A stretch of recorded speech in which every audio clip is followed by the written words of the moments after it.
Pemirsa yang dirahmati Allah, sebuah peribahasa mengatakan, jati kasilih kujunti, kaluhur tesirungan, kahandap teakaran. Ini adalah gambaran tentang hilangnya akar dan arah, yang pada akhirnya membuat kita lupa siapa diri kita yang sebenarnya. Assalamualaikum warahmatullahi wabarakatuh.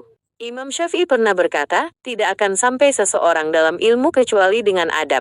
Mengabaikan guru yang telah membimbing kita secara langsung demi figur yang hanya dikenal di media sosial, dengan alasan nasab atau keluasan ilmu yang belum tentu teruji, adalah sebuah kerugian besar. Fenomena di masyarakat yang lebih memprioritaskan dan menghormati individu berpakaian jubah yang populer di media sosial, meskipun tidak dikenal secara pribadi, dibandingkan dengan guru ngaji sendiri yang sudah akrab, adalah cerminan dari beberapa dinamika sosial dan psikologis yang menarik.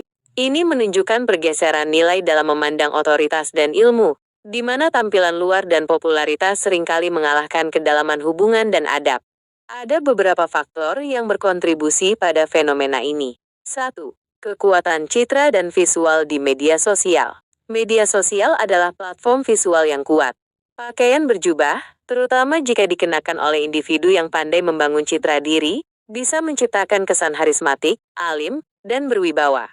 Jubah sering diasosiasikan dengan kesolehan, ilmu agama yang tinggi, atau bahkan keturunan mulia, yang kemudian diperkuat oleh sorotan dan pujian dari pengikut daring.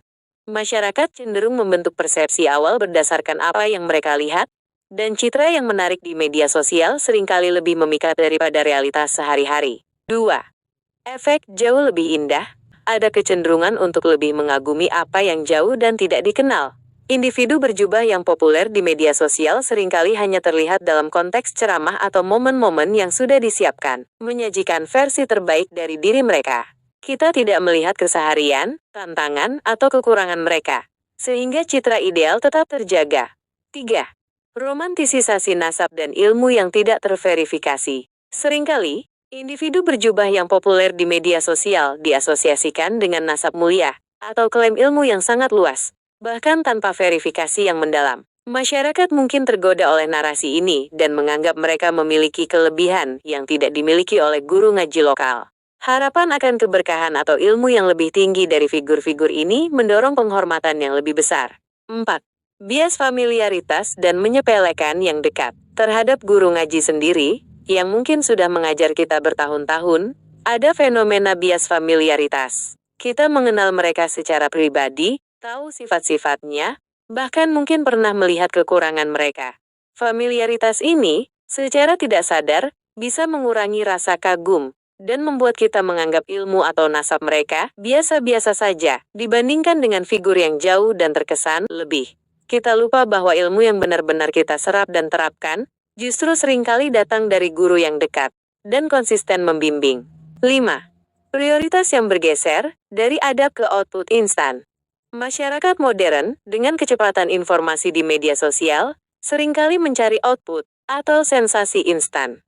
Mereka mungkin lebih tertarik pada gaya ceramah yang menarik, viralitas konten, atau janji-janji keberkahan daripada esensi adab dan kesabaran dalam menuntut ilmu. Ini menyebabkan adab terhadap guru, yang seharusnya menjadi fondasi utama dalam menuntut ilmu agama, terpinggirkan. Padahal, adab adalah kunci keberkahan ilmu. Sebagaimana pepatah adab di atas ilmu. Pentingnya mengembalikan fokus pada adab terhadap guru. Dalam Islam, adab terhadap guru adalah salah satu hal yang paling fundamental dan utama. Imam Syafi'i pernah berkata, tidak akan sampai seseorang dalam ilmu kecuali dengan adab.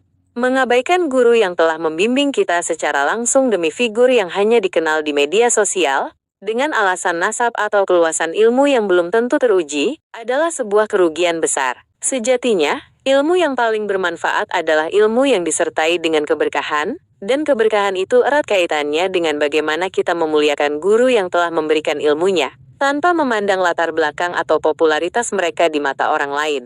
Guru ngaji kita, dengan segala keterbatasannya, mungkin adalah orang yang paling berjasa dalam membentuk karakter dan pemahaman agama kita sehari-hari. Wassalamualaikum warahmatullahi wabarakatuh.